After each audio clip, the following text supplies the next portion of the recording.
The night Thessaly Ashworth, Duchess of Ravenmore, turned 28. Her husband arrived at her birthday celebration with another woman on his arm. She did not scream. She did not weep. She did not flee the ballroom, not weep. She did not flee the ballroom like a wounded animal seeking the shadows. Instead, she set down her glass of champagne with a steadiness that surprised even herself, removed the sapphire ring from her finger, the very ring Aldrich had placed there on their wedding day 6 years prior, and walked directly toward them both. The guests fell silent. 300 people who had been laughing and dancing and pretending that the world was a kind place suddenly remembered that it was not. And what Thessaly said next would be whispered about in every drawing room across England for the next decade. But to understand that moment, one must first understand how she arrived at it. How a woman who had spent years perfecting the art of silence finally found her voice, and why, when she spoke, even the Duke himself could not find words to answer her. It began, as most tragedies do, with a marriage that looked perfect from the outside. Thessaly had been barely 22 when her father announced she would marry Aldrich Vane, the 5th Duke of Ravenmore. She had met him precisely 3 times before their wedding day, once at a ball where he had asked her to dance and commented on the weather with the enthusiasm of a man discussing ledger entries. Once at a garden party where he had bowed politely and spoken to her father about hunting while Thessaly stood beside them like a decorative plant. And once at their engagement dinner where he had looked at her across the table with eyes the color of slate and said, "I believe we shall suit each other well enough." Well enough. Those 2 words had defined her marriage from its very first breath. Aldrich was not cruel, not in the ways that mattered to society. He never raised his hand to her. He never shouted or threw objects or locked her in rooms. He simply treated her as one might treat a painting on the wall, pleasant to look at, occasionally acknowledged, largely ignored. For 6 years, Thessaly had performed her duties with mechanical precision. She managed his household with flawless efficiency, overseeing a staff of 43 servants and maintaining accounts that would have impressed the most fastidious banker. She hosted his dinner parties with grace and charm, remembering the names of every guest's children, their preferred wines, their political leanings. She visited tenants when they fell ill, organized charity events that raised thousands of pounds for orphanages and hospitals, smiled at his friends, and nodded along to his opinions as though they were pronouncements from God himself. And every single night, she slept alone in the East Wing while her husband occupied the West, the distance between them measured not merely in hallways, but in silences that stretched across years. She had told herself this was simply how marriages worked among their kind. Affection was a luxury. Passion was for novels. Duty was the only currency that mattered. But then had come Cybele Marchand. Thessaly first heard the name 6 months ago, whispered between 2 maids who had not realized she was standing just beyond the doorway. "The Duke has taken a new interest," one had giggled. "A French widow. They say she is exquisite." Exquisite. Thessaly had looked at her own reflection that night, searching for whatever it was she lacked. Her features were regular enough, dark hair that held a wave no amount of pins could fully tame. Eyes the color of strong tea, flecked with amber in certain lights. A figure that had remained slim despite the years, perhaps because she had never carried a child, perhaps because there had never been opportunity to conceive one. She was not exquisite. She had never been exquisite. She was merely acceptable, merely good enough, merely the daughter of an earl who had needed the Duke's money as desperately as the Duke had needed her family's ancient name. A transaction. That was all she had ever been. And now, standing in the doorway of her own birthday celebration, wearing a gown of deep burgundy silk that had taken 3 seamstresses 4 weeks to complete, Thessaly watched her husband escort Cybele Marchand into the ballroom as though he were presenting a queen. The woman was indeed exquisite. Golden hair arranged in elaborate curls that caught the candlelight like spun honey. A figure that curved in all the places men seemed to appreciate, displayed to perfection in a gown cut lower than propriety strictly allowed. Pale blue silk that made her look like a statue come to life, beautiful and untouchable. She was smiling, and Aldrich, who had not smiled at Thessaly in longer than she could remember, was smiling back. The orchestra continued playing. The candles continued burning. The guests who had gathered to celebrate the Duchess's birthday continued breathing, though several of them had stopped mid-conversation to stare. Thessaly felt something crack inside her chest. Not her heart. Her heart had hardened years ago, turning to stone through sheer necessity. No, this was something else.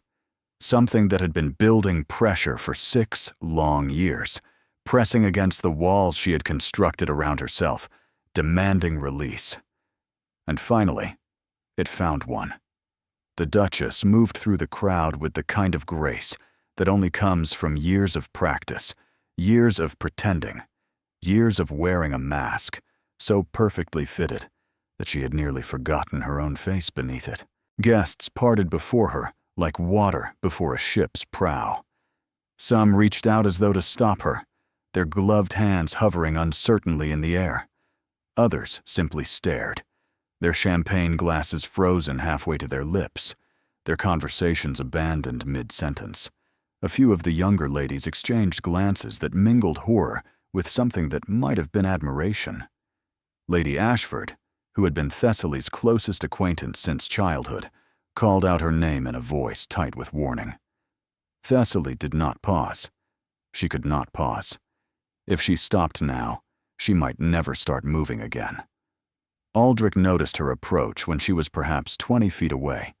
She watched his expression shift through several phases in rapid succession. Confusion first, as though he could not quite comprehend why his wife would be walking toward him with such purpose. Then irritation, the familiar tightening of his jaw that meant she was doing something that displeased him. Then, finally, a flicker of something that might have been alarm. Good. Let him be alarmed. Let him, for once, feel even a fraction of the uncertainty he had made her feel every single day of their marriage. Cybele Marchand saw her coming too. The Frenchwoman's smile faltered slightly, though she recovered quickly, arranging her features into an expression of polite curiosity, as though she were a guest at this party like any other, as though she had not just walked into another woman's home, on another woman's birthday, on another woman's husband's arm. The audacity of it was almost admirable. Almost. Thessaly stopped directly in front of them both. The music had quieted now, the orchestra trailing off into awkward silence as the musicians realized something significant was happening in the center of the room. The violinist's bow hovered above the strings, the cellist's hand stilled on her instrument. The hush that fell over the ballroom was so complete that Thessaly could hear the candles flickering in their sconces, could hear the rustle of silk as the assembled crowd held its collective breath. For a long moment, no one spoke. Then Aldrich cleared his throat in that particular way he had, the sound he made when he was about to deliver a pronouncement he expected everyone to accept without question.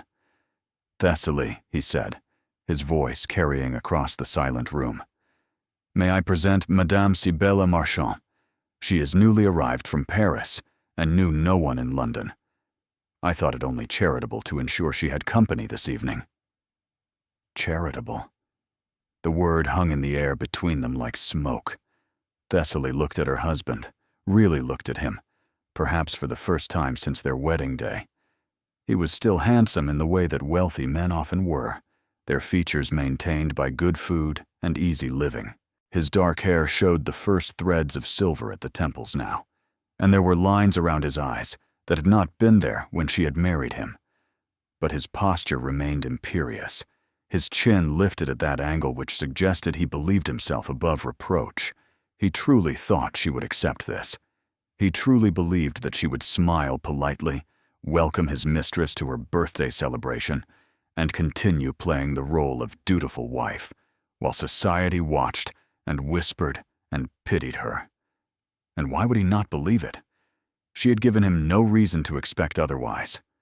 For years, she had accepted everything. Every silence that stretched between them at dinner, like an unbridgeable chasm. Every empty bed and corridor that echoed with loneliness. Every missed dinner and forgotten anniversary and casual dismissal. She had swallowed her pride so many times, it had become as natural as breathing. But there was only so much a person could swallow before they choked on it. Thessaly reached up and touched the sapphire ring on her left hand. It was a beautiful piece. She had always thought so. A deep blue stone surrounded by tiny diamonds, set in gold that had been in the Vane family for 7 generations. When Aldrich had slipped it onto her finger at their wedding, she had felt something like hope flutter in her chest.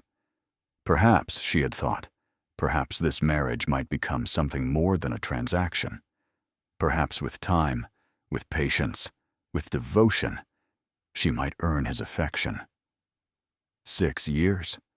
She had given him 6 years, and he had given her this. Her fingers closed around the ring. She twisted it once, twice, felt it slide over her knuckle with surprising ease, as though it too was eager to be free. Aldrich's eyes widened. "Thessaly," he said, and there was a warning in his voice now, a tone she had heard him use with servants who had displeased him. "Whatever you are thinking of doing, I suggest you reconsider. This is neither the time nor the place for dramatics." Dramatics? She almost laughed. She had spent years avoiding dramatics, years being everything a duchess should be, years suffocating herself slowly so that he might breathe easier. And now, when she finally dared to act, he accused her of dramatics. The ring came free. She held it up, letting the candlelight catch the sapphire, letting everyone in the room see exactly what she was holding. Then she reached out, took Sibella Marchand's gloved hand in her own, and pressed the ring into the woman's palm. The Frenchwoman gasped, her composure finally cracking. Her fingers closed reflexively around the ring, her eyes darting between Thessaly and Aldrich, as though searching for some explanation that might make sense of what was happening. "Take him," Thessaly said, and her voice did not waver, did not break, did not betray any of the earthquake happening inside her chest. "Take the ring. Take the title. Take the bed that has been empty for years, and the silences and the feeling of being looked through as though you are made of glass." "Thessaly," Aldrich hissed, but she was not finished. "I have been your wife for 6 years," Thessaly continued, her voice carrying across the ballroom with a clarity that surprised even her. She had not raised it, had not shouted or shrieked. She simply spoke, and somehow that was more devastating than any scream could have been. 6 years of managing your household, entertaining your guests, tending to your tenants, and representing your name with perfect propriety. 6 years of sleeping alone while you found your pleasures elsewhere. 6 years of pretending not to notice the whispers, not to feel the pitying glances, not to die a little more inside each time you looked through me as though I were furniture. The ballroom remained deathly silent. Somewhere near the back, someone dropped a glass, the shattering sound almost obscenely loud in the hush. No one moved to clean it up. No one even glanced in that direction. Every eye in the room remained fixed on the tableau unfolding before them, and Thessaly knew that whatever happened next would define her for the rest of her life. She turned her gaze to Sibella, who stood frozen with the sapphire ring still pressed against her gloved palm. The Frenchwoman's exquisite face had gone pale, her earlier confidence evaporating like morning frost beneath an unforgiving sun. Whatever she had expected when she walked through those ballroom doors, it had not been this. "You think you have won something tonight," Thessaly said to her, and her tone held no malice, only a profound exhaustion that came from years of carrying a burden no one else could see. You think you have claimed a prize worth having. So let me give you a gift, Madame Marchand. Let me tell you exactly what you have won. She took a step closer to the other woman, close enough to see the pulse fluttering rapidly in Sibella's throat, close enough to smell her perfume, something French and floral and far too expensive for a widow of modest means. You have won a man who has never once asked about my thoughts, my dreams, my fears, or my hopes. In all our years of marriage, he has never inquired what books I read, what music moves me, or what makes me laugh. I am not certain he knows my favorite color, or the name of my childhood home, or that I once wanted to be a painter before my father told me such ambitions were unsuitable for a lady of my station. Aldrich made a sound of protest, but Thessaly did not even glance at him.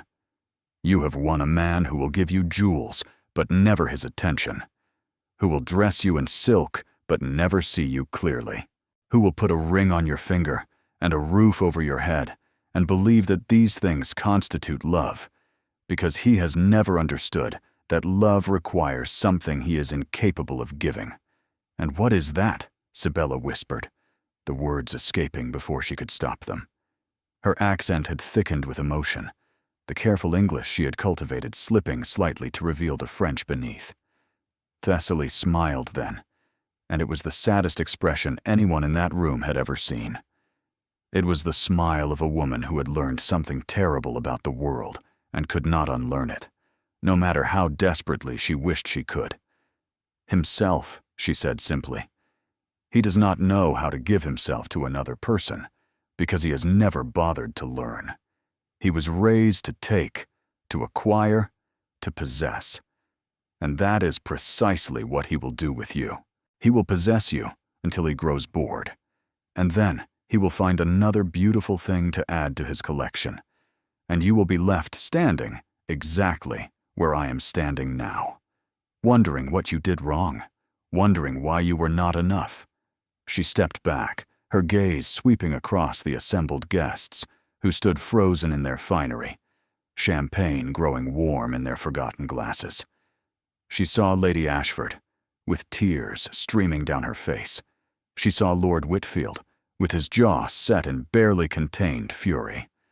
She saw young Miss Hartley, barely 18, watching with wide eyes that seemed to be memorizing every word for future reference. But it will not be your fault, she continued, her voice carrying to the farthest corners of that magnificent room, just as it was never mine. Some men are simply born without the capacity to see beyond their own reflections, and no amount of beauty or devotion or sacrifice can change that fundamental truth. Finally, she turned to face her husband. Aldrich stood rigid, his face flushed with a color she had never seen before. Something between fury and shame, though she suspected he was far more capable of the former than the latter. His hands were clenched at his sides, and a vein pulsed visibly at his temple. For the first time in their marriage, he looked less like a duke and more like a cornered animal. "You forget yourself," he said through gritted teeth. "You are my wife, my Duchess. You will not speak to me this way in front of I was your wife," Thessaly interrupted calmly. "I was your Duchess. But you have made it abundantly clear, here, tonight, in front of everyone who matters in London society, that you do not want me. So I am giving you what you want." She gestured toward Sibella. "Take her. Marry her, if the law allows it after I am gone. Give her the title she clearly craves. But do not expect me to remain here and watch. Do not expect me to continue playing the gracious hostess while you parade your mistress through my home.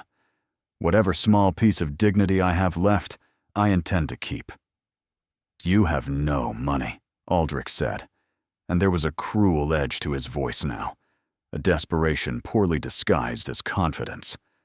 "Your father's debts were settled with your dowry. If you leave this house, you leave with nothing. Where will you go? What will you do? You have no skills, no trade, and no means of supporting yourself. You will be ruined within a fortnight." Thessaly felt the words land like physical blows, each one true, each one calculated to wound. He knew exactly where to strike, because he had spent years learning her vulnerabilities, while she had spent years learning his indifference. But something strange happened as the silence stretched between them. Instead of crumbling, instead of backing down, instead of doing what she had always done, and swallowing her pride for the sake of security, Thessaly felt something unexpected bloom in her chest. Relief.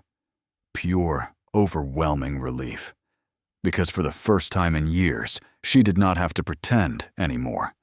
She did not have to smile when she wanted to scream. She did not have to nod when she wanted to argue.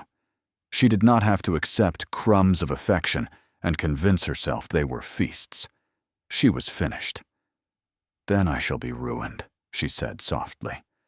"But at least I shall be ruined on my own terms." She turned away from him, from the woman still holding her wedding ring, from the guests who would dine out on this scandal for months to come. And she walked, one foot in front of the other, toward the grand doors of the ballroom, toward an uncertain future, toward a life that suddenly seemed terrifying and exhilarating in equal measure. She was halfway across the marble floor when a voice rang out behind her. "Wait." Thessaly stopped, not because she wanted to, but because she recognized that voice, and it belonged to the very last person she had expected to speak. The voice belonged to Corvina Ashworth, Dowager Countess of Whitmore, Thessaly's grandmother. She turned slowly, disbelief momentarily cracking through the calm facade she had fought so hard to maintain. Her grandmother had not attended a society function in nearly 5 years, not since the death of Thessaly's grandfather had sent her into a retirement so complete that many assumed she had passed as well. She lived alone in the Whitmore estate in Derbyshire, corresponding only through letters and refusing all visitors, except Thessaly herself, who made the journey north twice each year. Yet here she stood, in the doorway of the Ravenmore ballroom, dressed in black silk that somehow made every other gown in the room look garish by comparison. Her silver hair was swept back severely from a face that bore the unmistakable stamp of the Ashworth bloodline, all sharp cheekbones and intelligent eyes, and a mouth that seemed perpetually poised between amusement and disapproval. At 73, Corvina Ashworth remained the most formidable woman Thessaly had ever known. "Grandmother," Thessaly breathed. "What are you doing here?" Corvina's gaze swept across the frozen tableau of the ballroom, taking in Aldrich's flushed face, Sibella's trembling form, the hundreds of guests who had collectively stopped breathing, and her granddaughter standing alone in the center of it all. Her expression revealed nothing, but Thessaly knew her well enough to recognize the steel beneath that placid surface. "I received word that my granddaughter might need me," she said, her voice carrying the same crystalline clarity that Thessaly's had moments before. It seems my sources were correct. She moved into the room with the measured grace of a woman who had spent decades commanding attention simply by existing. The crowd parted before her with even more deference than they had shown Thessaly, for Corvina Ashworth was not merely a dowager countess. She was a legend. In her youth, she had been considered the greatest beauty of her generation. She had refused 7 proposals before accepting the Earl of Whitmore, and rumors persisted that at least 2 of her rejected suitors had never quite recovered from the disappointment. She had borne 4 children, buried 2 of them, managed estates spanning 3 counties, and advised no fewer than 2 prime ministers on matters they never publicly acknowledged. She was also, as everyone in society knew but rarely mentioned aloud, extraordinarily wealthy. The Ashworth fortune had not come from her marriage to the Earl. It had come from her own family, merchants who had made their money in trade with the Far East before buying their way into respectability. When Thessaly's father had squandered his portion through gambling and poor investments, he had been too proud to ask his mother for help. Instead, he had sold his daughter to a duke who needed an ancient name to offset the scandal of his own family's relatively recent elevation. Corvina had disapproved of the match from the beginning. She had told Thessaly so, plainly and without apology, the night before the wedding. "That man has stone where his heart should be," she had said. "He will never warm to you, no matter how brightly you burn. You will spend your life throwing yourself against walls and wondering why you cannot break through." Thessaly had not listened. She had been young and hopeful and desperate to believe that love could be cultivated like a garden, given enough patience and care. She had been so terribly wrong, and now her grandmother stood before her, and the expression on Corvina's face was not one of triumph or vindication. It was something far more painful. It was compassion. "Come, child," Corvina said gently, extending one gloved hand. "You have said what needed to be said. There is no need to remain here any longer." Thessaly felt her throat tighten. She had not wept through any of this, had not allowed herself even a single tear as she faced down her husband and his mistress. But something about her grandmother's voice, the gentleness underlying the steel, threatened to undo her completely. She took a step toward Corvina's outstretched hand. "Now wait just a moment." Aldrich's voice cut through the air like a blade. He strode forward, his earlier shock apparently transformed into righteous indignation. The color in his face had deepened, and his eyes had taken on a dangerous glitter that Thessaly recognized from the few occasions she had seen him truly angry. "You cannot simply walk in here and take my wife," he said to Corvina, as though Thessaly herself were not standing right there. "Whatever grievances she imagines she has, they are a matter between husband and wife, not some interfering old woman who should have stayed in her country grave." The collective gasp that rippled through the ballroom was audible.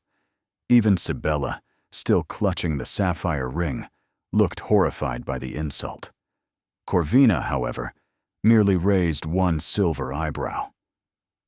"Your wife," she repeated, the words dripping with disdain. "You forfeited the right to call her that the moment you walked through those doors with your mistress on your arm. On her birthday, no less. At a celebration held in her honor, in her own home." She took a step toward Aldrich, and despite being more than a head shorter than him, she somehow managed to make him seem small. "You are not a stupid man, Ravenmore. Cruel, certainly. Selfish, undoubtedly.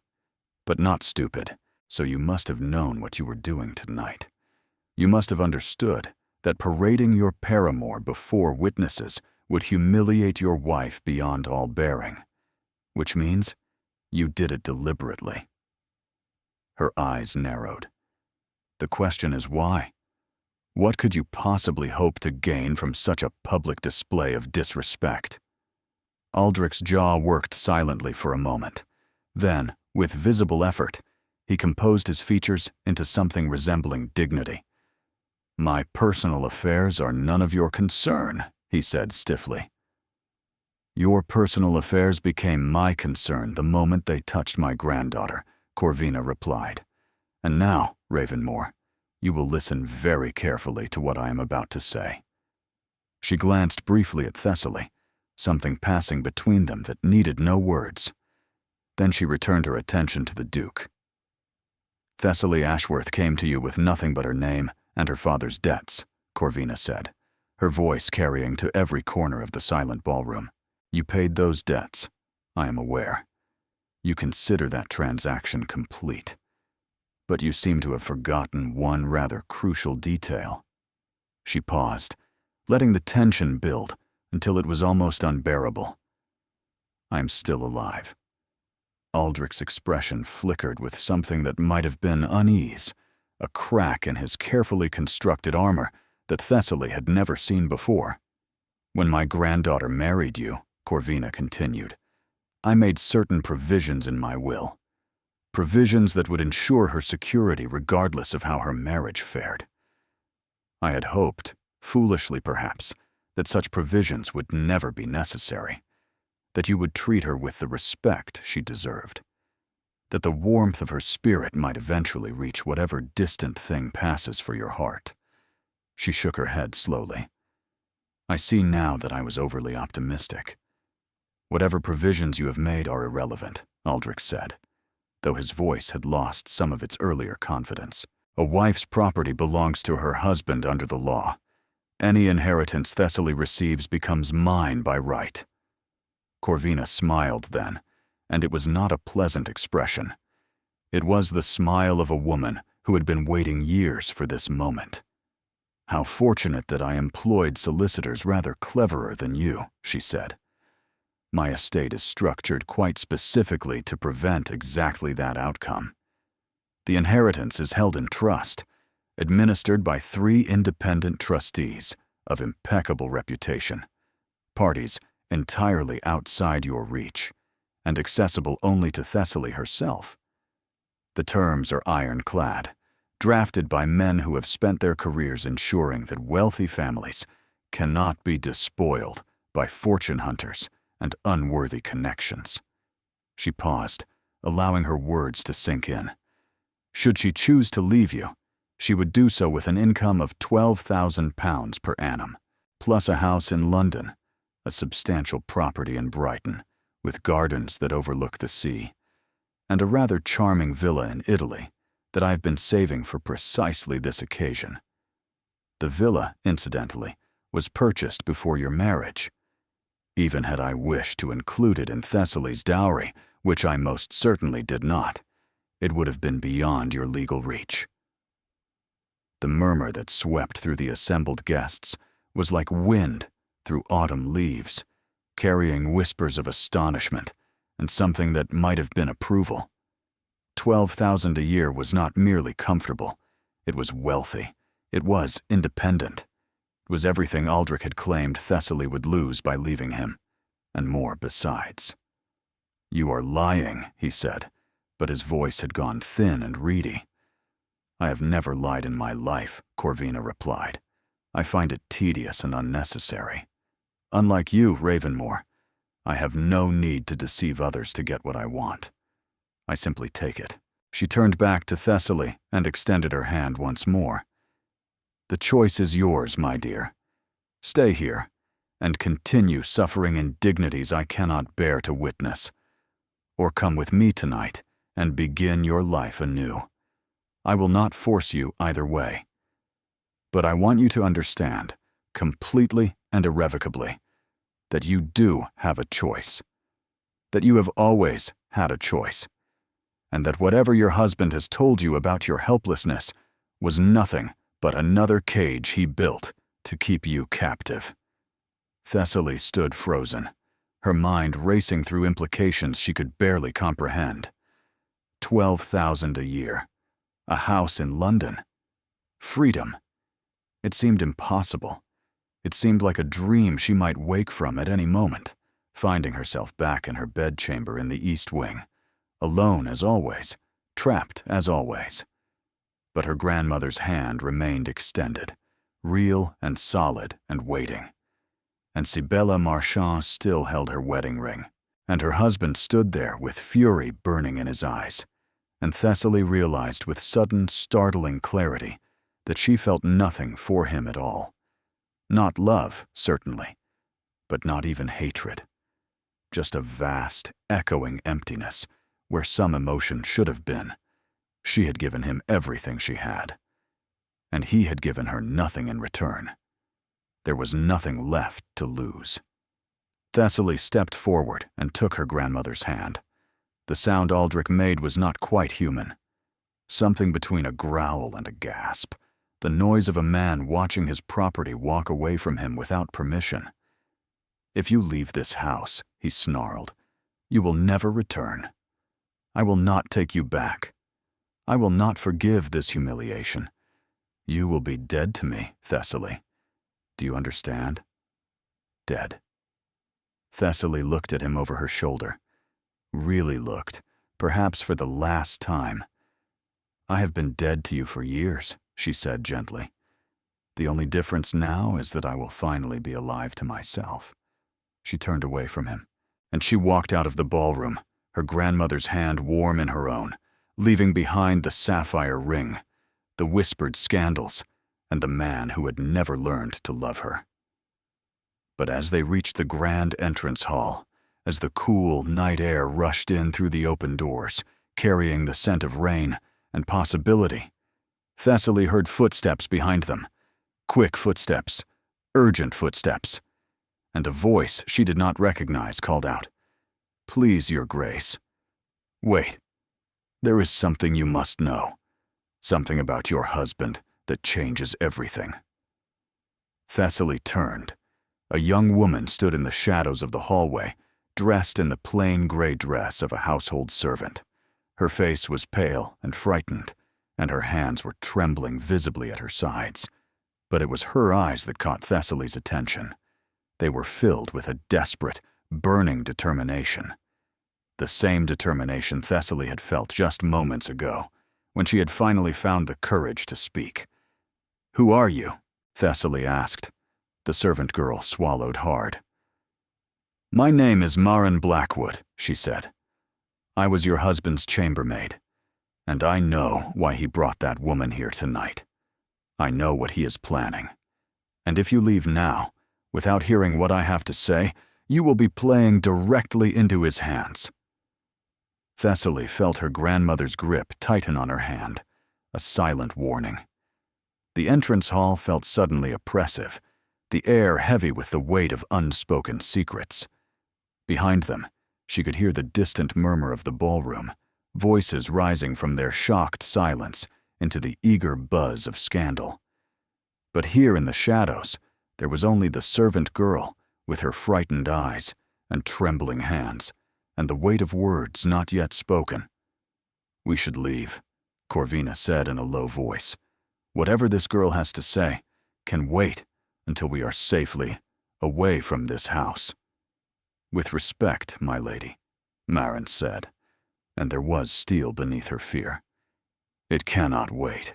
The Duke's men will be looking for me within the hour. Once they realize I have gone, they will hunt me down. This may be the only chance I have to speak." Thessaly studied the girl more closely. She was young, perhaps 19 or 20, with dark hair pulled back severely from a face that might have been pretty under different circumstances. There were shadows beneath her eyes that spoke of sleepless nights, and her hands bore the rough redness of someone who worked constantly, scrubbing and polishing and tending to the endless needs of a great house. A chambermaid. One of dozens who moved through Ravenmore Hall like ghosts, unseen and unacknowledged by the family they served. Thessaly had passed this girl in the corridors countless times without truly seeing her, a fact that now filled her with shame. But this girl had seen something, had heard something, and whatever it was, had driven her to risk everything by approaching the Duchess directly. "What is it you know?" Thessaly asked. Marin glanced nervously toward the ballroom, as though expecting Aldrich himself to emerge at any moment. "Not here," she said. "There is a servant's entrance through the east corridor. It leads to the garden." "Please, Your Grace, if you will give me just 5 minutes, I will tell you everything, and then you can decide whether to continue walking away or whether to stay and fight." Fight. The word hung in the air between them. Thessaly had not been thinking of fighting. She had been thinking of escape, of freedom, of finally breathing air that was not poisoned by her husband's indifference. The idea of returning to battle, of engaging further with a man she wanted only to forget, filled her with exhaustion so profound it settled into her very bones. But something in the servant girl's voice gave her pause. "This is a trap," Corvina said flatly. "Some scheme of Ravenmore's to lure you back inside." "No, my lady," Marin said, and her voice cracked slightly. "I swear on my mother's grave, I mean the Duchess no harm. I have served in this house for 3 years. I have watched her suffer in silence while the Duke took his pleasures elsewhere. I have seen her kindness to the staff, her quiet dignity, and her refusal to become bitter, despite everything he has done to her. She met Thessaly's eyes directly. You are the only person in this house who has ever treated me as human. When I was ill 2 winters past, you sent your own physician to tend me. When my mother died, you gave me leave to attend the funeral and paid for the burial yourself. You did not have to do those things. Most ladies would not have. Thessaly remembered both occasions, though she had not thought them significant at the time. Simple kindnesses, the bare minimum of human decency. But apparently, in a house as unfeeling as Ravenmoor Hall, even the bare minimum was rare enough to be remarkable. "What is it you wish to tell me?" Thessaly asked again. Marin took a shaky breath.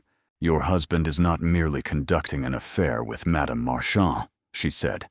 "He is planning to marry her." Corvina let out a sharp laugh. "He cannot marry her. He is already married." "English law does not permit I know what English law permits," Marin interrupted, and the desperation in her voice made her bold. "But the Duke does not intend to seek a divorce. He does not intend to wait for her Grace's death. He has found another way." The entrance hall seemed to grow darker, the shadows deeper, as though the very walls were leaning in to listen. "What way?" Thessaly heard herself ask, though some part of her already knew she did not want to hear the answer. Marin's eyes filled with tears that she blinked back furiously. "I was cleaning his study 3 weeks ago," she said. "He did not know I was there. He was meeting with a man, a solicitor I had never seen before. They were discussing documents. Legal documents that would prove the Duke's marriage to you was never valid in the first place. Invalid." Corvina's voice was sharp. "On what grounds?" Marin hesitated, her gaze dropping to the floor. "They spoke of the ceremony," she said in a hushed tone. "The vicar who performed it. Apparently there were irregularities. The license was improperly filed. The witnesses were not who they claimed to be." She looked up again, and the tears were falling now, streaking down her cheeks. "The Duke paid to have these irregularities created, Your Grace. Years ago, before he even married you. He built a trap into the very foundation of your marriage so that he could escape it whenever he wished. And now he has decided that the time has come to spring that trap." Thessaly felt as though the floor had dropped away beneath her feet. Everything she had believed about her marriage, about her position, about her very identity, was suddenly revealed to be nothing more than an elaborate fiction. She had spent years believing herself to be the Duchess of Ravenmoor, had signed documents and attended functions, and introduced herself by that title thousands of times. And now this servant girl was telling her that none of it had ever been real. The cruelty of it was almost incomprehensible. Not merely an affair, not merely emotional neglect, but a systematic destruction of her entire legal existence, planned and executed with the precision of a military campaign. The silence that followed was absolute. Thessaly felt the world tilting beneath her feet, all her assumptions crumbling like sand castles before an incoming tide. 6 years. She had been his wife for 6 years. But according to what this girl was saying, she had never been his wife at all. "You must understand," Marin continued urgently, "what this means. If the marriage is declared invalid, you lose everything. Not just your position, not just your home, but your reputation, your standing, your very identity. You would be cast out of society entirely. No respectable person would receive you. No decent household would employ you. You would be ruined, Your Grace. Completely and utterly ruined." Thessaly opened her mouth to respond, but no sound emerged. Her grandmother, however, had no such difficulty. "Where is this solicitor now?" Corvina demanded. "Where are the documents he created?" "I do not know," Marin admitted. "But I know where the Duke keeps his most important papers. His private study has a hidden compartment behind the portrait of his father. I have seen him access it when he thought he was alone." Corvina's eyes narrowed with calculating intensity. "And you would lead us there?" Marin nodded, her jaw set with determination despite her tears. "I would do anything to help her Grace," she said. "She is the only good thing in this house. And I will not stand by and watch the Duke destroy her without lifting a finger to prevent it." Thessaly finally found her voice. "Why?" she asked. "Why would he do this now? After all this time, why would he choose tonight of all nights?" She stopped. The answer hit her with the force of a physical blow. "He wanted me to leave," she breathed. "He brought Sibella here deliberately. He humiliated me publicly because he knew I would finally break. He wanted me to walk out that door of my own accord." "Because if you leave voluntarily," Marin said in a hushed voice, "it makes the annulment easier. He can claim desertion. He can paint you as an unstable wife who abandoned her husband without cause." "The perfect crime," Corvina murmured, "executed in plain sight before witnesses." Thessaly stood very still, feeling the trap close around her from a direction she had never anticipated. She had thought she was escaping. She had thought she was finally free. But in walking away, she had been doing exactly what Aldrich wanted her to do. And somewhere in that ballroom, her husband was probably already celebrating his victory. For a long moment, Thessaly could not move. The weight of understanding pressed down upon her chest like a stone, making each breath an effort. Years of confusion, of wondering what she had done wrong, of searching for some flaw in herself that explained her husband's distance. And now, finally, the truth emerged in all its calculated cruelty. He had never intended to love her. He had never intended to stay married to her. From the very beginning, from the moment he had slipped that sapphire ring onto her finger and spoken vows he never meant to keep, Aldrich had been planning this, building his escape route brick by brick while she exhausted herself trying to earn affection that was never available to be earned. She was not a wife. She had never been a wife. She was a placeholder, a convenient arrangement, a name on a document that could be erased whenever it suited him. The rage that rose in her then was unlike anything she had ever experienced. It was not the hot, explosive anger that burns bright and fades quickly. This was something deeper, something ancient and primal, rising from a place inside her that she had not known existed. Something that settled into her bones and whispered that she would not go quietly into the ruin he had prepared for her. All those years of swallowing her pride, of accepting his indifference, of telling herself that this was simply how marriages worked among their kind. All those years of believing that if she was patient enough, devoted enough, perfect enough, she might eventually earn his regard. And now she understood that her patience had been nothing more than fuel for his contempt. Her devotion had been a tool he had used against her. Her perfection had been a cage she had built around herself, one bar at a time, while he watched and waited for the moment when it would be complete enough to trap her forever. No more. She would not give him the satisfaction of her destruction. She would not slink away into obscurity and let him rewrite the story of their marriage to serve his purposes. If he wanted a fight, she would give him one.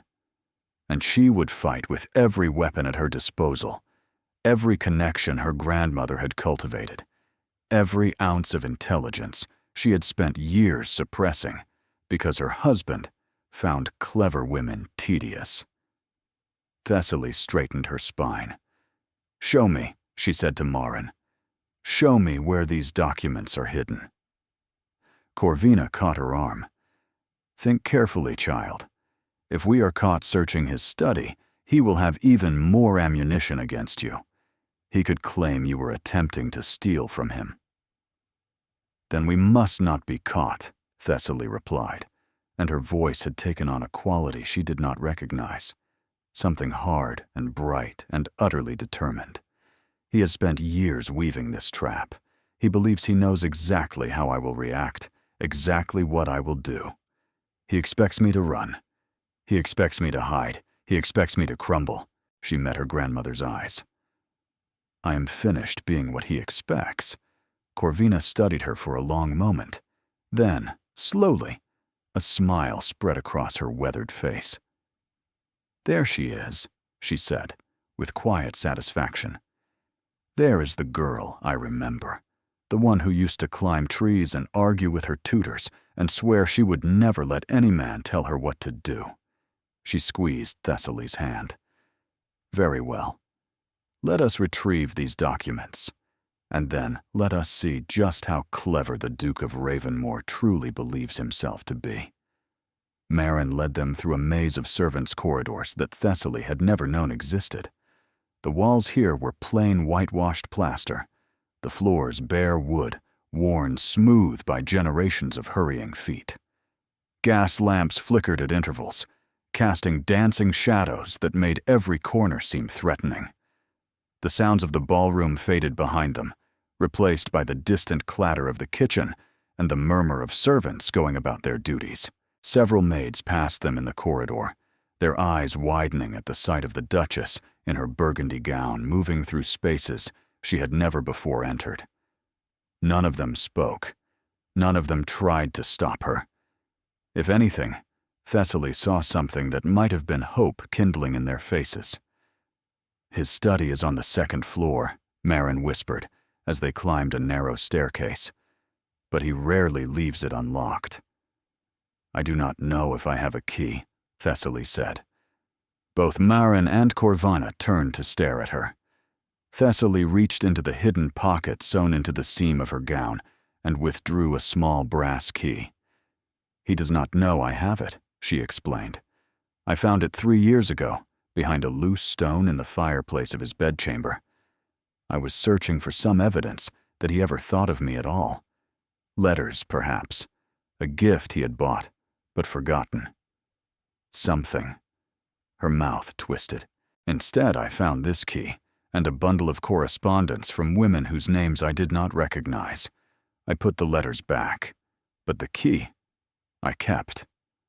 "Why?" Corvina asked. Thessaly considered the question.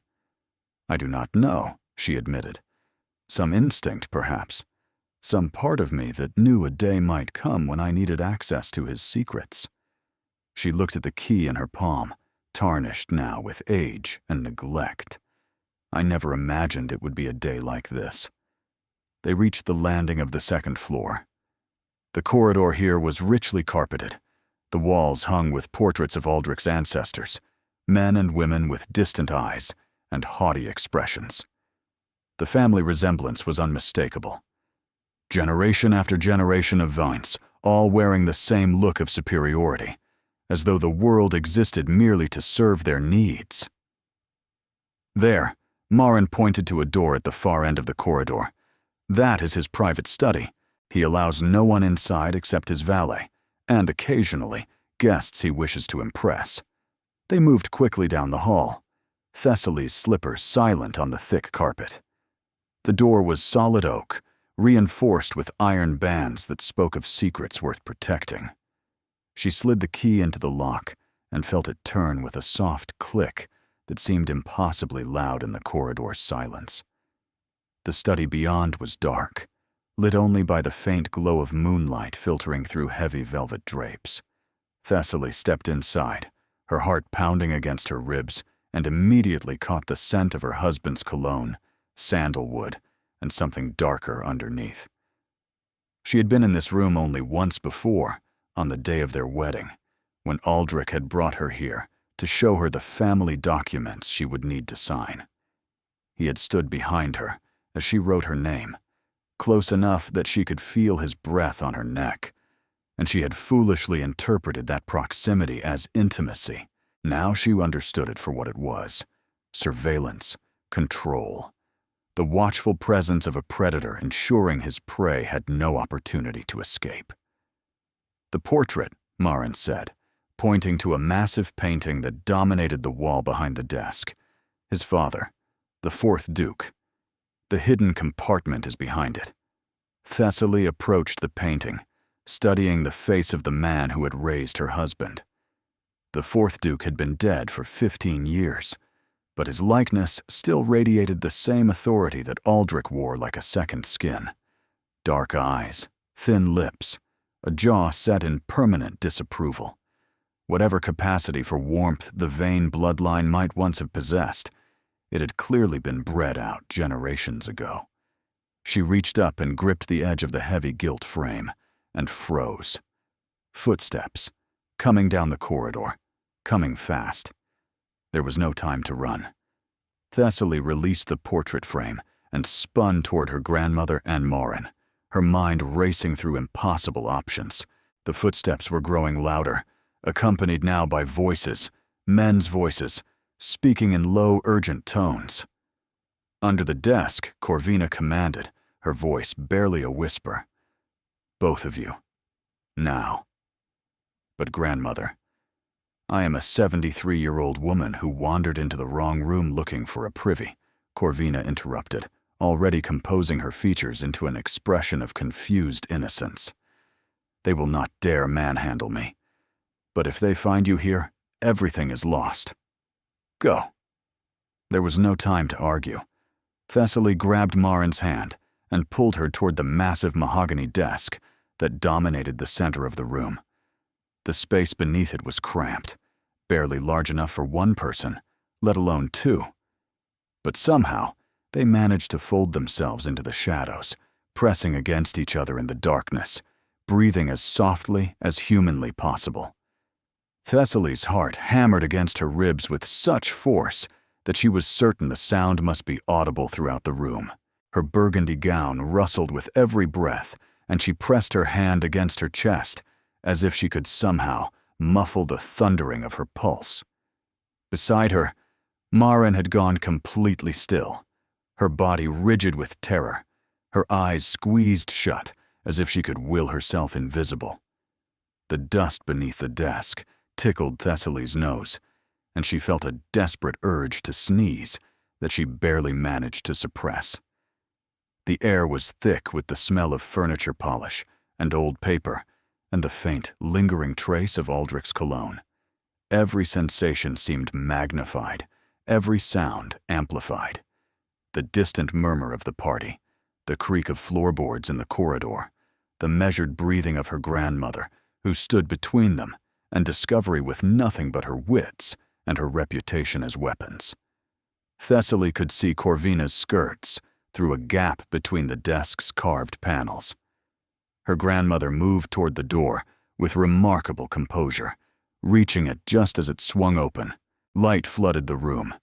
What in God's name? Thessaly recognized that voice. Aldrich, and he was not alone.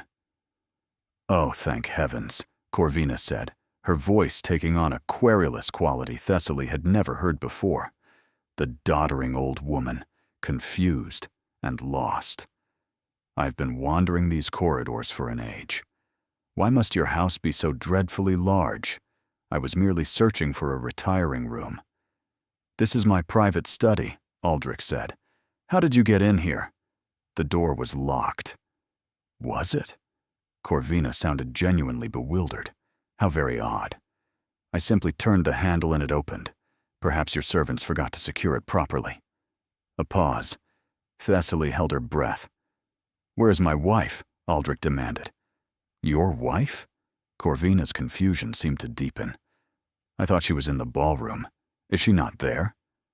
"We were speaking earlier, and she seemed rather upset. Something about a French woman, though I could not quite follow the conversation. My hearing is not what it once was. You understand. Do not play games with me, old woman." Corvina's sharp laugh cut through the room. "Old woman," she repeated, and the confused act dropped away like a discarded mask. "Yes, I suppose I am that." But I am also the only person in this house who is not afraid of you, Ravenmore. And I am certainly not foolish enough to tell you where my granddaughter has gone." "She has not left the estate," another voice said. A man Thessaly did not recognize. "We have men at all the exits. No carriage has departed since the party began." "Then she is hiding somewhere," Aldrich said. "Find her. Search every room if you must. I want her found within the hour." "On what grounds?" Corvina demanded. "She is your wife, not your prisoner. Or has that distinction become unclear to you?" Thessaly heard her husband take a step closer to her grandmother. "Your granddaughter has publicly humiliated me in front of everyone who matters in London society," he said, his voice dropping to something dangerous. "She has made wild accusations, caused a scene, and now she is skulking about my house like a common thief. I want to know what she is planning." "Perhaps she is planning to leave you," Corvina suggested pleasantly. "That would seem the sensible course, given the circumstances." "She cannot leave me. We are married." "Are you?" Corvina's voice sharpened. "How interesting that you should be so certain of that, given what I have recently learned about the validity of your union." The silence that followed was like the moment before lightning strikes. "What did you say?" Aldrich's voice had gone very soft. "You heard me perfectly well." Another long pause. Then Aldrich spoke again, and his tone had changed completely. It was no longer angry or imperious. It was something far more frightening. It was calm. "Leave us," he said. "Flemington, see the Dowager Countess to her carriage. She will be departing immediately." "I most certainly will not."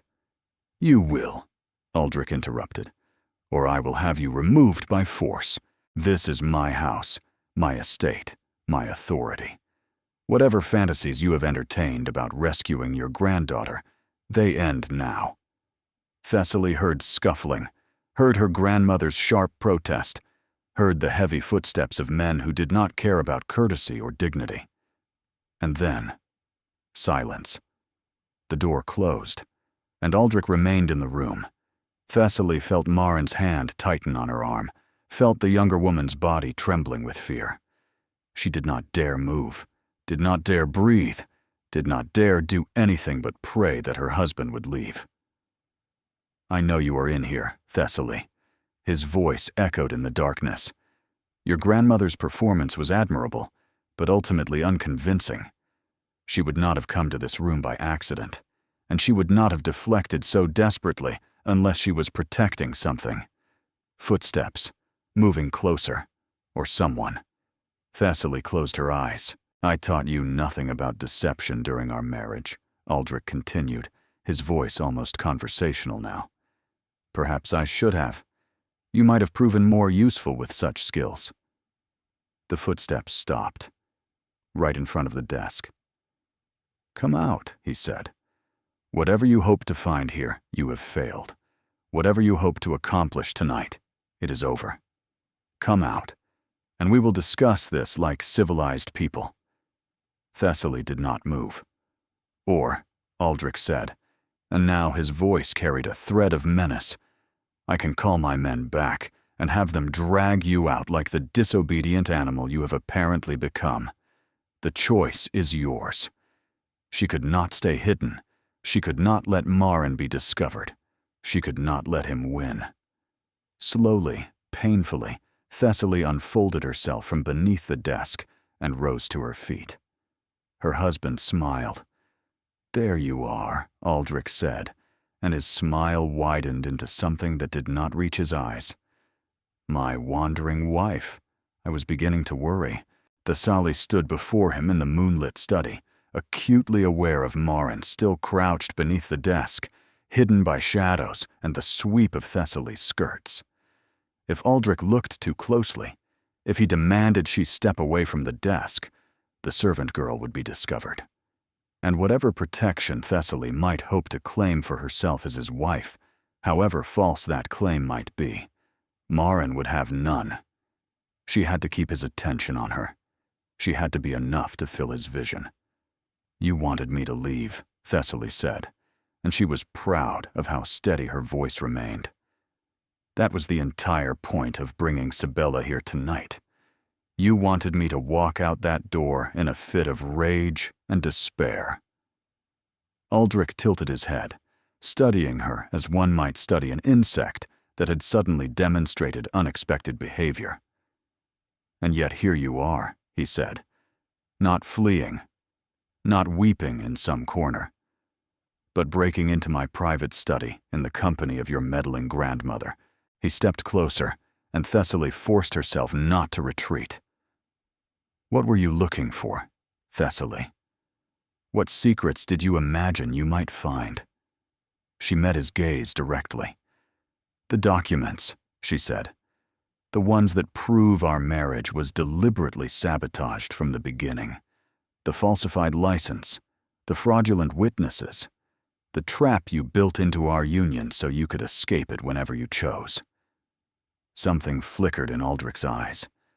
Surprise, perhaps. Or perhaps merely annoyance that his careful schemes had been exposed. Who told you that? He asked. Does it matter?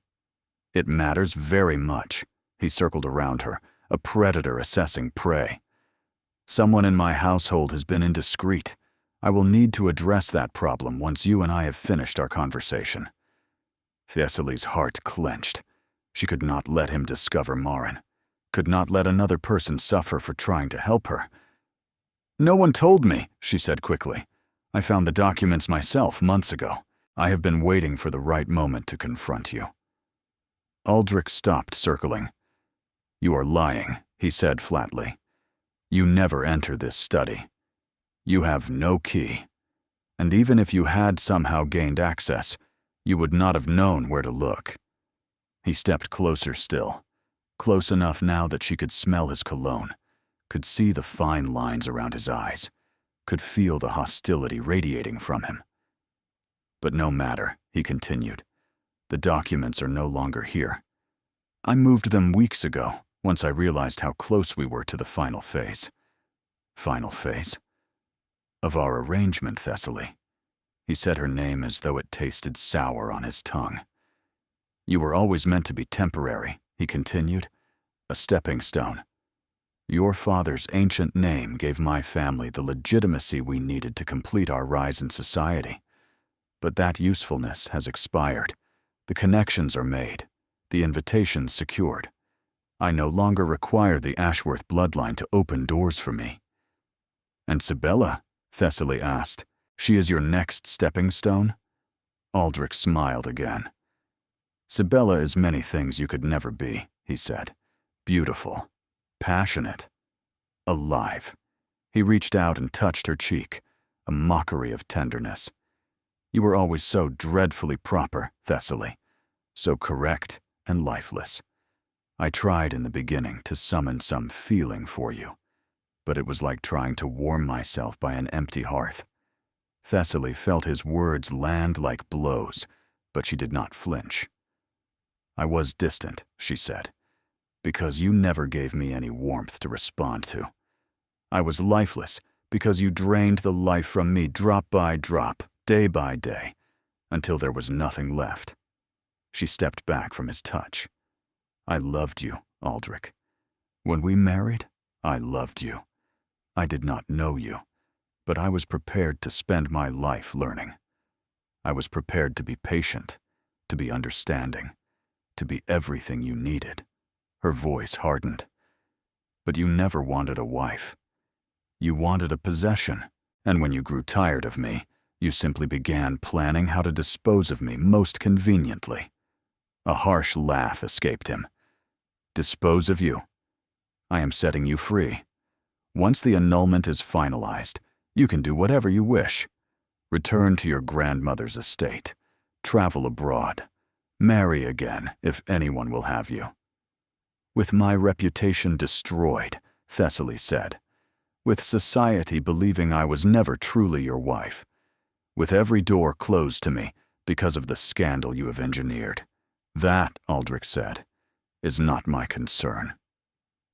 They stood facing each other in the moonlit darkness, husband and wife in name only, Two people who had shared a home for years and never truly known each other at all. Then Thessaly did something unexpected. She smiled. It was not a warm smile. It was not a kind smile.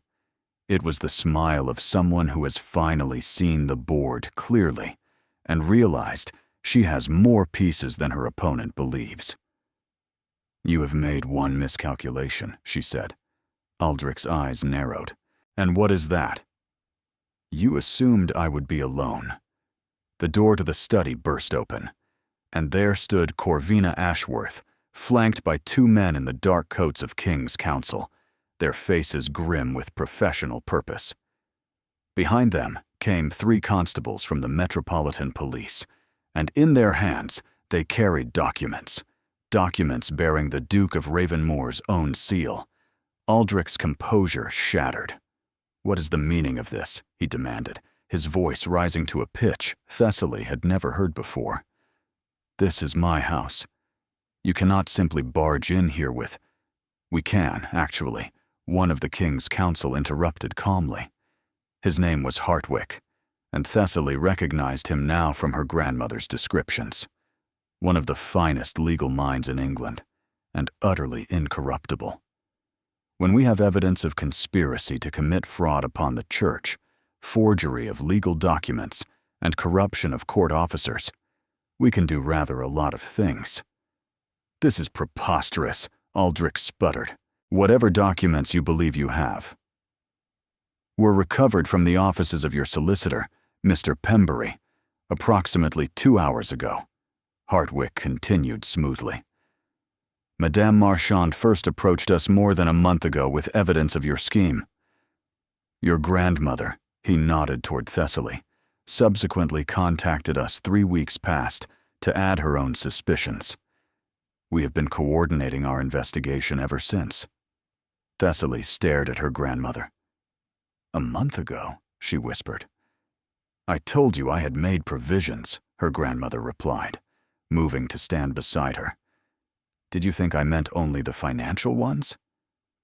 I have been watching Ravenmore for years, child, waiting for him to make a mistake large enough to destroy him." Her eyes glittered with satisfaction. Tonight, he finally obliged. Aldrich had gone very pale. The documents in the constable's hands seemed to drain the blood from his face, leaving him gray and somehow smaller than he had been moments before. "Those were obtained illegally," he said, but his voice had lost its authority. "Whatever your men took from Pembury's offices, it cannot be used against me." "I will have every one of you prosecuted for your solicitor," Hartwick interrupted again. "Was quite cooperative once we explained the consequences of his continued silence. It seems his loyalty to you extended only as far as his fear of imprisonment. When faced with the choice between protecting your secrets and protecting his own freedom, he chose rather predictably." He paused, "As did your valet, your forger, and the vicar you paid to falsify the marriage certificate." The silence that followed was devastating.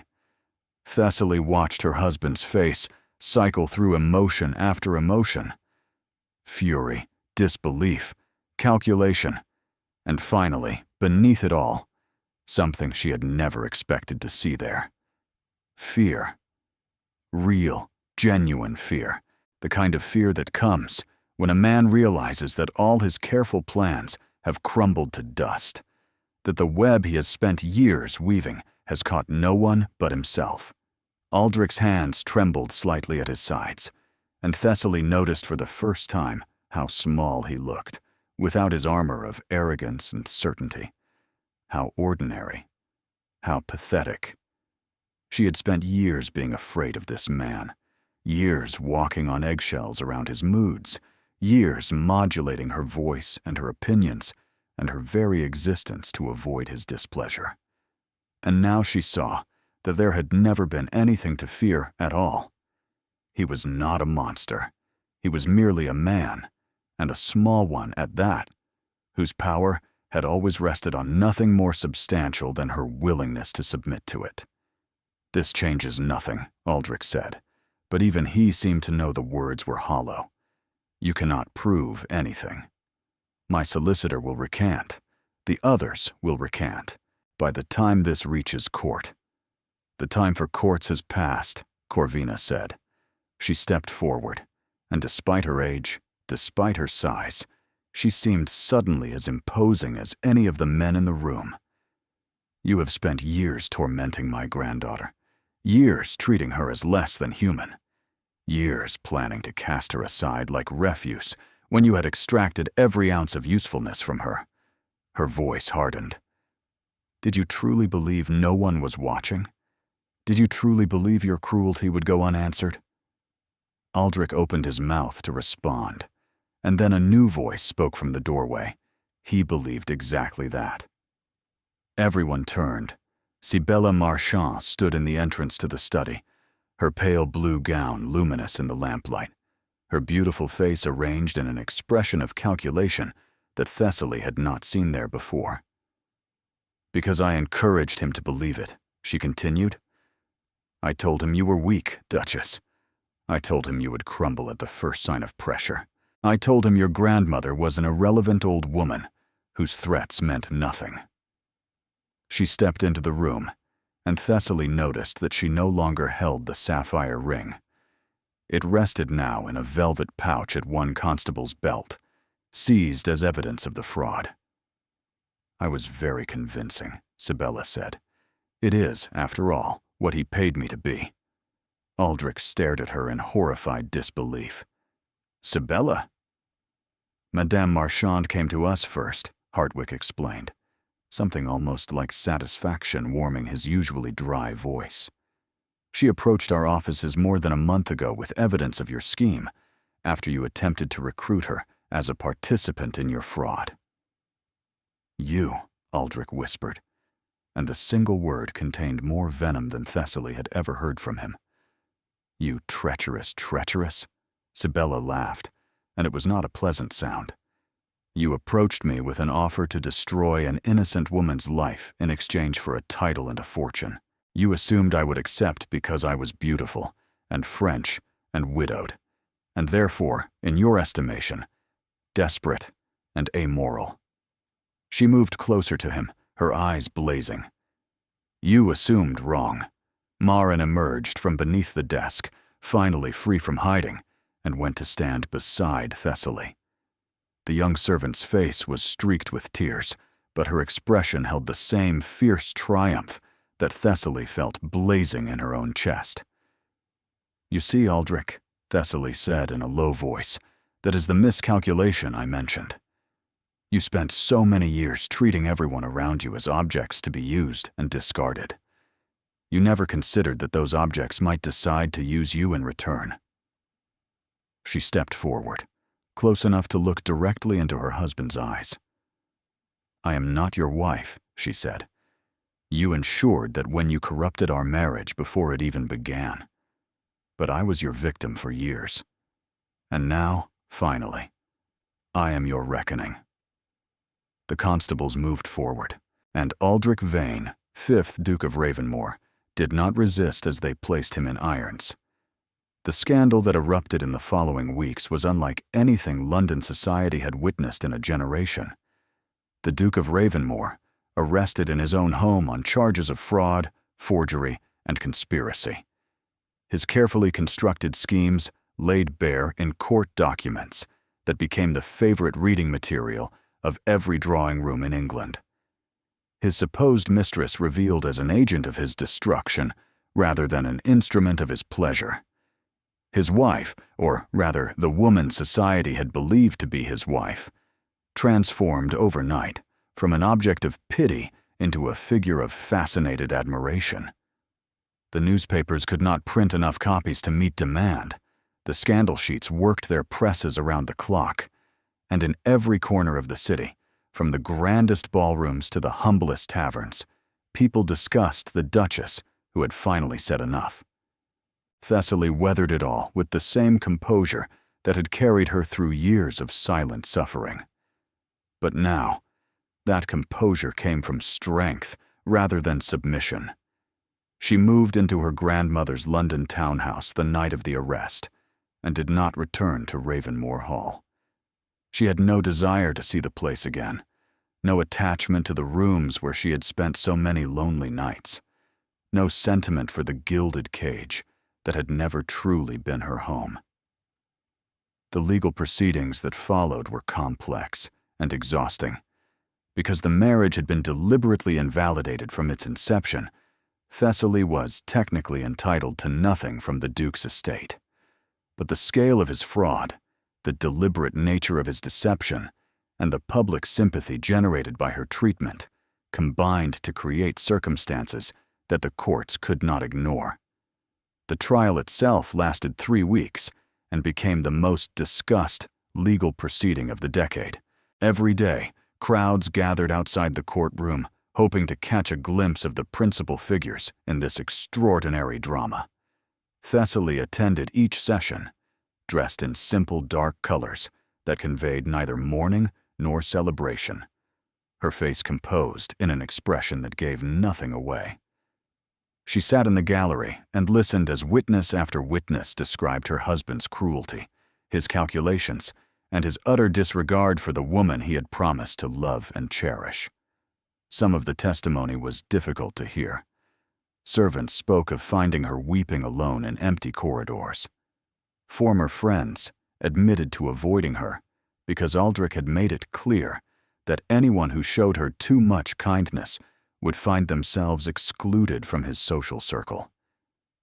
A physician testified that he had treated her for symptoms of nervous exhaustion on multiple occasions, symptoms he now recognized as the result of prolonged emotional neglect. Through it all, Thessaly remained still and silent. She did not weep. She did not react. She simply listened and let the truth speak for itself. "Your grandmother's solicitors are quite formidable," Sibella observed one afternoon, joining Thessaly for tea in the townhouse's sunlit parlor. "They have managed to secure you a settlement that would make most actual duchesses envious." "I did not want his money," Thessaly replied, setting down her cup. "I wanted my freedom. The money is merely a consequence, a rather pleasant consequence, though." Thessaly allowed herself a small smile. "I suppose it is." She studied the woman across from her, this unexpected ally who had appeared from nowhere and changed everything. Sibella looked different now than she had on the night of the birthday celebration. Less perfect, perhaps, but more real. The elaborate hairstyles had given way to simpler arrangements. The distant elegance had softened into something warmer and more approachable. "Why did you do it?" Thessaly asked. "Why did you help us?" Sibella was silent for a moment, her gaze drifting to the window, where carriages passed in a steady stream. "Because he reminded me of someone," she finally said. "My husband. My actual husband, who died 2 years ago and left me with nothing but debts and regrets." She turned back to Thessaly, and there was old pain in her eyes. He was charming, too, in the beginning. Attentive, passionate, everything a woman could want. And then, slowly, he became everything a woman could fear. He took my money, my independence, my sense of self. By the time he died, I barely recognized my own reflection. She paused, her fingers tightening around her teacup. I spent 2 years after his death trying to rebuild myself, trying to remember who I had been before I met him, before I allowed him to reshape me into something that existed only to serve his needs. It was the hardest thing I have ever done. Harder than the poverty. Harder than the shame. Harder even than watching him die and feeling nothing but relief. Her jaw tightened. When Ravenmore approached me with his scheme, I saw my husband's face looking out of his eyes. The same arrogance, the same cruelty, the same absolute certainty that he could use another human being and discard her without consequence. She turned back to Thessaly. I decided that this time, the consequence would come, even if I had to deliver it myself. They sat in companionable silence for a while, 2 women who had both suffered at the hands of men who saw them as objects rather than people. The afternoon light slanted through the windows, painting golden stripes across the carpet. "What will you do now?" Thessaly finally asked. Sibella smiled, and this time the expression reached her eyes. "I have been offered a position," she said. "Your grandmother, it seems, requires someone with my particular talents to assist in managing her various enterprises. Apparently, intimidating men and uncovering secrets are skills in high demand." Thessaly laughed, a genuine laugh, perhaps the first she had produced in years. "My grandmother is a remarkable woman." "She is," Sibella agreed. "And so are you, Thessaly, whether you realize it yet or not." The days that followed brought more changes than Thessaly could have anticipated. Marin Blackwood, the servant girl whose courage had set everything in motion, was given a position in Corvina's household, with wages triple what she had earned at Ravenmore Hall. She would never again have to scrub floors or empty chamber pots or endure the casual cruelties of employers who saw her as invisible. The other servants from the Duke's estate, many of whom had witnessed years of his treatment toward his wife, came forward one by one with testimonies that strengthened the legal case against him. Each story painted a darker picture of the man Thessaly had married, revealing depths of manipulation and callousness that even she had not suspected. There was the cook who had been ordered to prepare separate meals for the Duke and Duchess, so that Aldrich would never have to share a dining table with his wife unless guests were present. There was the footman who had been instructed to intercept any letters addressed to Thessaly from friends or family members and deliver them to the Duke first for approval. There was the housekeeper who had been told that the Duchess was prone to hysteria and should be watched carefully for signs of mental instability, a lie that had colored every interaction the staff had with her for years.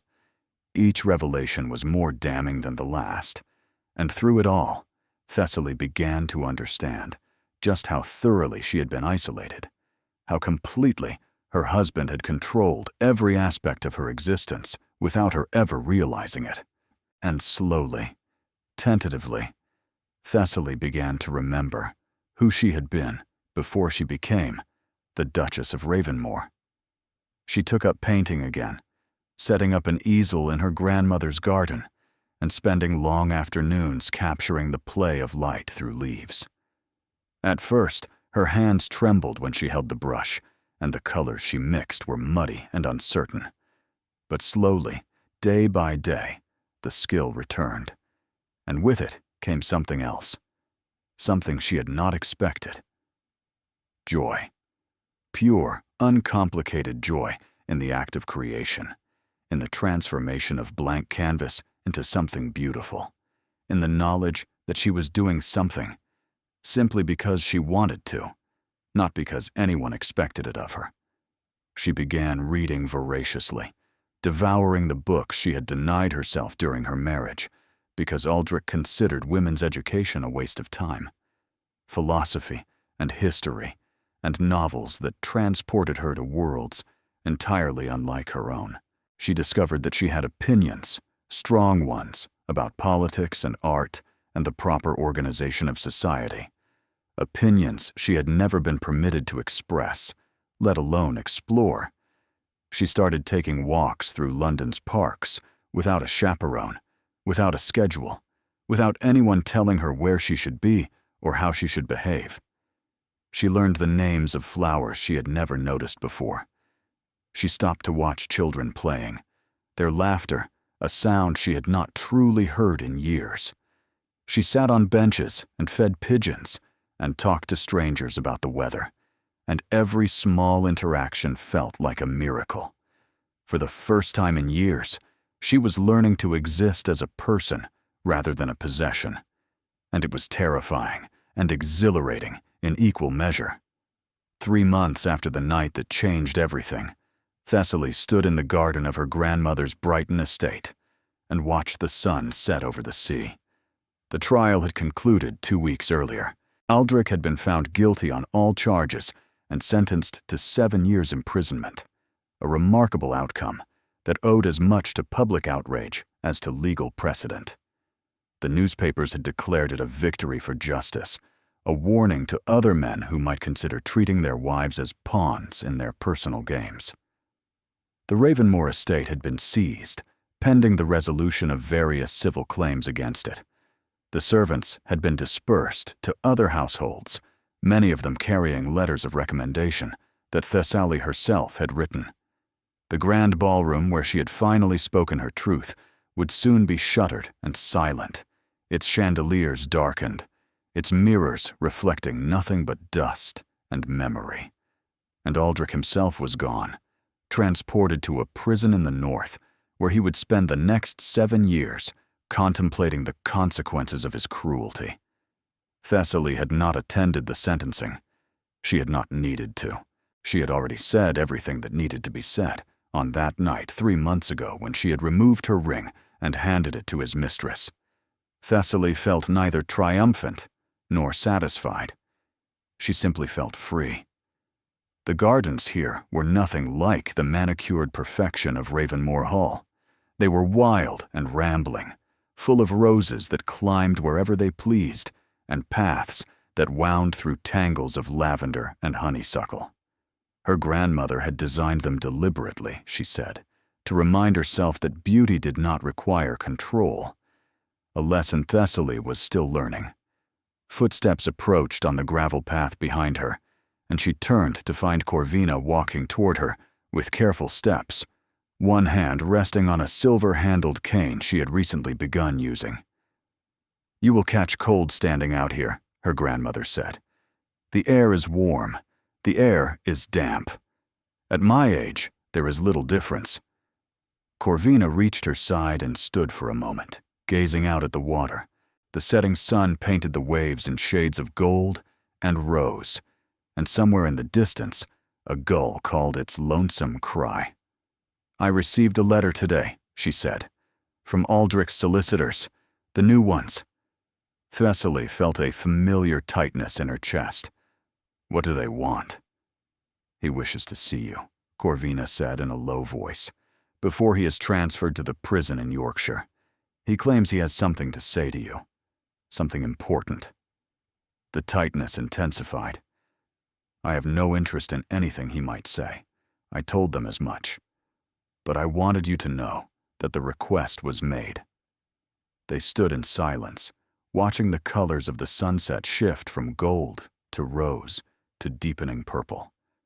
The sea continued its eternal rhythm below, indifferent to the small dramas of human lives. "Do you regret it?" Corvina asked finally. "Any of it?" Thessaly considered the question carefully. She had asked it of herself many times in the past 3 months, lying awake in unfamiliar beds, staring at unfamiliar ceilings. "I regret marrying him," she said at last. "I regret believing that duty was more important than my own happiness. I regret the years I lost, trying to earn affection from someone incapable of giving it." She paused. "But I don't regret the woman I have become because of those years.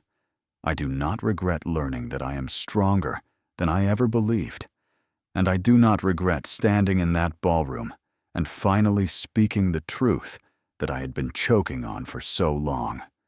Her grandmother nodded slowly. "You know," she said, "when I married your grandfather, I was terrified. I came from trade, from money earned rather than inherited. I expected his family to despise me, to make my life miserable, to remind me daily that I was not truly one of them." "And did they?" Corvina smiled, the expression softening the sharp lines of her face. "They tried. His mother, in particular, was a formidable opponent. But I learned something important during those early years of marriage. Something I wish I had taught you before you wed Ravenmore." "What was that?" "That other people's opinions of us are prisons only if we agree to be confined by them. That the walls society builds around women are made of nothing more substantial than expectations and assumptions. and that any wall made of such flimsy materials can be walked through by anyone brave enough to try. Her eyes met Thessaly's, filled with a fierce love that needed no words. "I watched you wither in that house for 6 years," she continued. "I watched you shrink yourself to fit into the small space he allowed you to occupy. I wrote you letters that I knew he was reading, hoping that somehow my words might reach you anyway. I waited, and I planned, and I prayed that someday you would find the strength to leave." She reached over and took Thessaly's hand. "You walked through your walls that night, child. You shattered them in front of witnesses, and now you have the rest of your life to build something new on the rubble." Thessaly felt tears prick at her eyes, the first she had allowed herself since that night. "I don't know what to build," she admitted. "I spent so long being what others expected me to be. I do not even know what I want." Corvina squeezed her hand. "Then that is the first thing you must discover, and you have all the time in the world to discover it." They stood together as the last light faded from the sky and the first stars began to appear. Grandmother and granddaughter, united by bonds stronger than blood alone. The sea murmured against the shore below, a constant rhythm that had existed long before either of them was born, and would continue long after they were both gone. Thessaly thought about the girl she had been years ago, standing at an altar in a white dress, speaking vows to a man she barely knew. That girl had been so certain that love could be earned through devotion, that patience and propriety would eventually unlock even the most guarded heart. That girl had been wrong, but she had also been brave in her own limited way. Brave enough to step into the unknown, brave enough to hope, brave enough to try. And perhaps, Thessaly reflected, that bravery had never truly left her. Perhaps it had simply been buried beneath years of disappointment and despair, waiting for the right moment to emerge.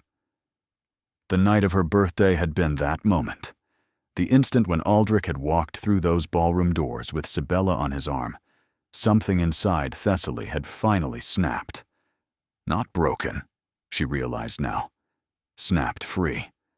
Like a bird finally released from a cage it had inhabited for so long it had forgotten what flight felt like. And now, after everything, Thessaly was still brave. Brave enough to leave. Brave enough to speak. Brave enough to stand alone in the darkness and trust that the dawn would come. She removed her hand from her grandmother's grasp and reached up to touch her bare ring finger, the place where the sapphire had once rested.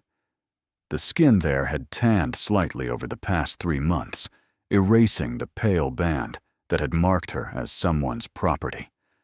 Soon, there would be no visible trace of the ring at all. But Thessaly did not need a visible trace to remember. She would carry the lesson of those years for the rest of her life, the knowledge of what it meant to be seen and not valued, to be possessed and not loved, to be displayed and not cherished. These were wounds that might never fully heal, but they were also teachers, instructing her in what she would never again accept. And she would carry, too, the knowledge of what it meant to finally break free, to remove the ring, to speak the words, to walk away from everything comfortable and familiar and safe toward something unknown and frightening and entirely her own. The Duchess removed her ring and said, "Take him." And then she took herself back.